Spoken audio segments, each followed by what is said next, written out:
You're listening to WTIM, your information station, and our morning show brought to you by People's Bank and Trust, where they put people first, and Landmark of Taylorville. I'm your host, Grayson Bauman. Joining us in this segment, we've got Taylorville Police Chief Dwayne Wheeler of the Taylorville Police Department. Dwayne, good morning to you, sir. How are you? Good. How are you? I'm doing well, and I'm glad to hear that you are doing well on your end as well. Last month, we talked a little bit about how crime continues to drop, and we'd like to touch on that again here today as it continues to drop. What can you tell us on your end? Yeah, crime is dropping. Today, I've been doing some homework on this because I had a conference last week I went to. I actually spoke during the conference in regards to treatment that we do here, which we are like the poster child of Central Illinois when it comes to helping people get into recovery and also crime reduction. Both of those go hand in hand, and also citizens engagement that we do have with our citizens has really putting all this together. Crime has just keep dropping, and mentoring our young officers is really huge to me to let this keep going. When I depart from Taylorville Police Department, I want someone to step in and keep this going and keep the legend going that crime is dropping, and we don't want it ever to be where it used to be with the meth and the crime. And I think I have the right people at my department that are truly professionals that are want to learn, mentor. When I mentor them daily, and I'm just so proud of them. So, and they work hard for the city. So, that's my goal, and so far it's working. But that's what it takes, right? Mentoring, constant, constant information and input, and how do we get better? And it takes that moment of reflection to really think about how do we improve on what we need to improve on. Right, it does, and mentoring is fun because you put criticism in there also. I mean, I enjoy criticism because that's how I learn, and they're learning to learn criticism because our younger generation doesn't like to be told they're doing things wrong or this is how you're supposed to do it, but they're getting it, so they understand that my criticism to them, it's not an argument; it's a teaching lesson. So that's my goal, and their ears are open. That's the key. It's not one ear out the other. They are engaging with me. We have just a great solid. I could say we have a great solid 8 to 9 guys that truly know what to do when it comes to the drug issues and how to keep those under control. So that's a large number for our police department. Makes the day of your departure a little bit easier maybe on everybody inside. Yeah, because I truly care. I just want, I seen the numbers, how they're falling, and I could see just looking around the community that the kids playing. I just feel it's my responsibility for the kids to be safe and anyone to be safe. So I just believe that we have the right crew. Kind of a twofold question for you here, Dwayne. So you mentioned that conference and that Central Illinois, here in Central Illinois, Safe Passage, and some of the work being done by the Taylorville Police Department and others is kind of that poster child. So when you go to a conference like this, what are the questions that you're getting from other departments, from other communities interested in what we've got going on? Well, the issue is, you could talk whatever you want to talk about, but when you show actual stats, is where ears pick up, and looking at how our numbers drop is when you help the person in recovery and you are very proactive out on the street and know what you're doing and know what you're looking for. Crime will drop, and the dedication of your men and women, you have to build the morale. Community engagement is another issue, is that we have excellent community engagement, and you got to have that to drop your crime. People see things, they tell us, but we have to take action on whatever they tell us. Now, some are credible, some are not credible, but we have to look into that, and the ones that are not credible, it happens, and then the ones that are credible, we really appreciate the information, and it flows in daily. I can imagine that a lot of information comes to you and others on the police department, but then you see the CAT team in response to that, or like the ERT and things like that, just kind of getting right to it. So I think there's a lot of good that comes from that. My other question to you, month of activity, what are we seeing that is dropping crime wise? What are some of those maybe bigger things, maybe some of the smaller things? Well, the drug arrests by far are dropping because the demand here is much lower than anywhere else. We've pushed them out into other areas, but my philosophy is if we push them into Pana, if we push them into Kincaid, or we push them into Edinburgh or out in the county, it's still our problem.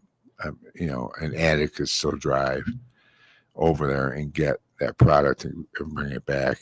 So we're trying to eliminate those problems also in the county and other. We have great working relationships like Edinburgh, Stonington.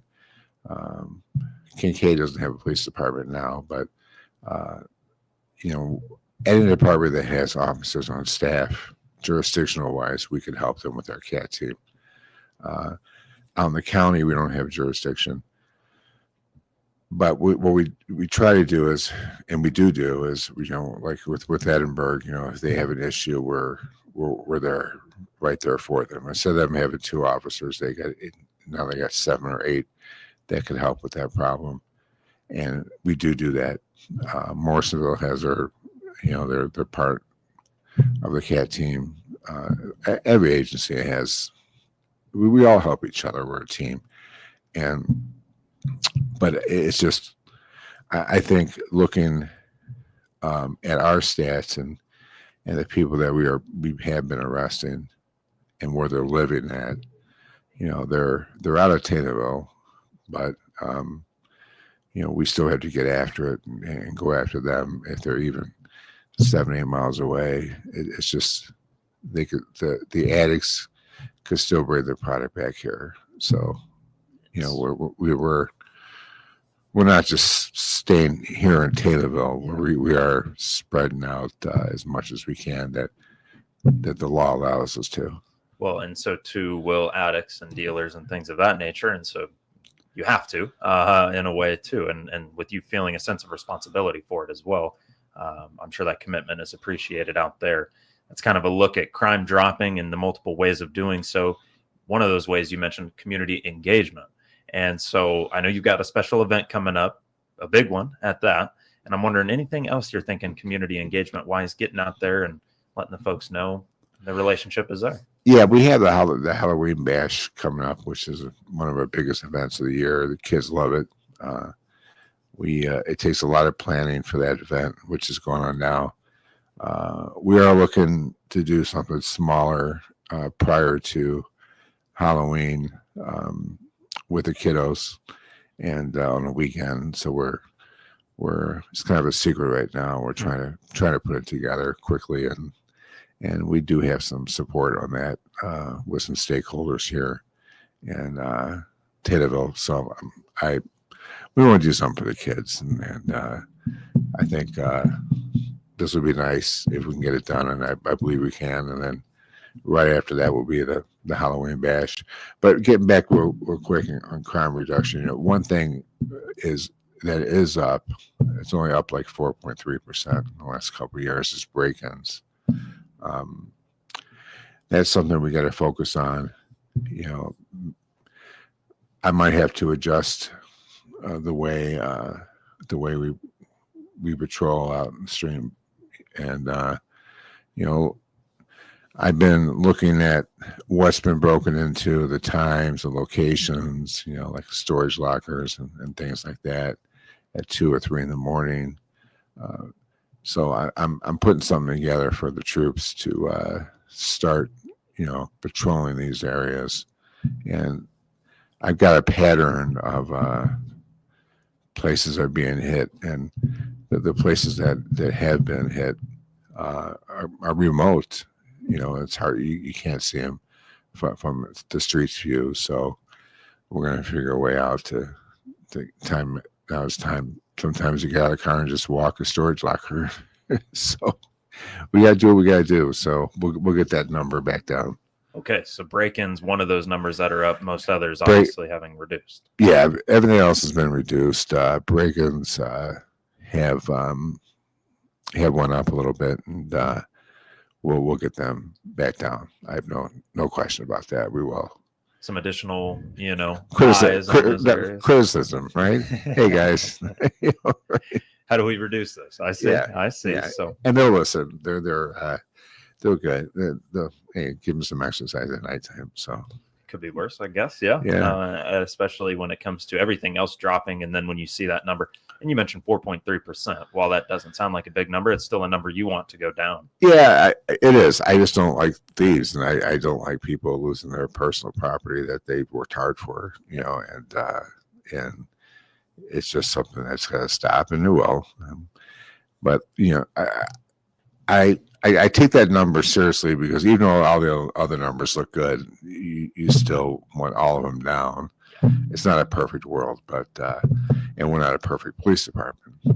So, but we'll do our best, and that's all we can do. But I wish I had the numbers of the dockets in Christian County. The judicial system. That's where you could really look at crime trends. For example, if their docket numbers are 4,000 cases a year, are they 2,200 this year? It's just, so I'm trying to get those numbers. I'm trying to find a way to get those numbers. So, well, hopefully Paisley and others help you out. Yeah, they will, because I'm just interested in seeing where we're at, because I do see, we do go to court a lot because we're proactive, but I do see the docket numbers are not as high that they used to be, which is good for our state's attorney's office, which they do a great job with us. We work hand in hand. It's good to keep their workflow and where they could be balanced instead of rushing cases. Rushing cases can cause issues. With maybe we've never lost a case. We've been very fortunate. Doesn't mean we could lose one if we have one. I think we do have a couple cases today, but we've been fortunate enough to build real real strong cases, and the state attorney's office has been helping us. But if you overload them, and we have done that, you're flying by the seat of your pants sometimes on these cases, and I could just see now that Mr. McWard could take a case, Mr. DePack could take a case, Mrs. Berry could take a case, and we could work hand in hand on that case when it's time for court without rushing. That's always a great sign that the docket is down. But I will get those numbers. Well, I'll be interested to hear them when you have them on hand. Well, let's take ourselves a break. We'll come back in just about 3 minutes with Taylorville Police Chief Dwayne Wheeler of the Taylorville Police Department, talking about crime as it continues to drop, a conference that he has recently attended and spoke at, the Halloween Bash coming up as well, Safe Passage. There's one additional deal, maybe two, that we'd like to get to when we return. You're listening to WTIM, your information station. WTIM.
Your information station, WTIM. You're listening to WTIM, your information station, and our morning show brought to you by People's Bank and Trust, where they put people first, and Landmark of Taylorville. I'm your host, Grayson Bauman. Back around in this segment, Taylorville Police Chief Dwayne Wheeler of the Taylorville Police Department. There is a couple of deals that has happened at the junior high school that I definitely want to get your take on here in the last couple of minutes. A 3D printed gun as of last week. The week prior to that, a threat of violence against the school, I believe not last Monday, but the Monday before. What can you tell us about those two deals? Yeah, it stops. I mean, if it doesn't, the consequences you're going to face playing games like that, which the kids must think it's a game. It's the parents' responsibility to say, kids, no. These 3D printers can make real guns, which, I didn't know much about the 3D printer guns until this recent event, and then I did some research on them, and it's just unbelievable what these 3D printers can produce. It's a gun. It's a gun. The one that was brought into the school and the kids were playing with, once you looked at it, you knew right away it was fake, but still it doesn't matter. That needs to stop. I just can't stress enough that kids, parents, your kids will face consequences if you bring any sort of weapon inside that school, any replica weapon, and make any threats whatsoever inside any school. This does not just go for the city of Taylorville, it goes all over the country. We have a responsibility to do our due diligence on each and every case, and there will be consequences from the school, of course, and also from the criminal justice system. So I don't want to see kids get in trouble for making stupid decisions, and it's a parent's responsibility to say, hey, listen, no. I appreciate you mentioning the parents because I think that gets lost in it. So I throw my pen, but I think it gets lost in it a little bit, that we think, okay, it's a child, they still make their own decision, but the parent still needs to be in their life. I wish we had more time to talk about this, but Dwayne, thank you for joining us. Oh, you're welcome. Thank you. You got it. Taylorville Police Chief Dwayne Wheeler here on the WTIM Morning Show, brought to you by People's Bank and Trust and Landmark of Taylorville.